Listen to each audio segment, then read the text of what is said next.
My name is Adrian Curtis. My game-changing story starts at Spring Harvest several years ago. Leading up to Spring Harvest, my wife and I, we really felt that God was beginning to stir our hearts to meet the need that we see around us. And whilst at Spring Harvest, we were in our chalet just before the evening meeting.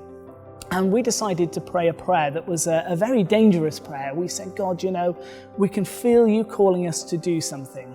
And we're prepared to do whatever it takes. You know, if you want us to leave our job, if you want us to sell our house, if you want us to go overseas, or whatever it is, tell us, Lord, and we will do it.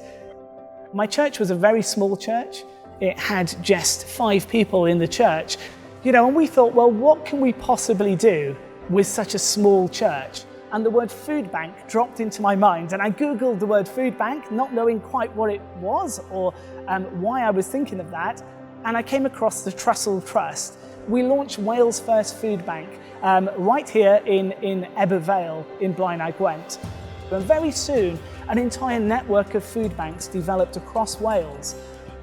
A few years ago, I then found myself taking up the position as the National UK Director for the Trussell Trust Food Bank Network. From that very first encounter in that chalet in Spring Harvest, praying that very dangerous prayer, through to today, supporting a network of over 1,400 food bank centres, resourced by over 10,000 churches and 40,000 volunteers who last year gave emergency food to over 1 million people in short-term crisis, has been an incredible journey.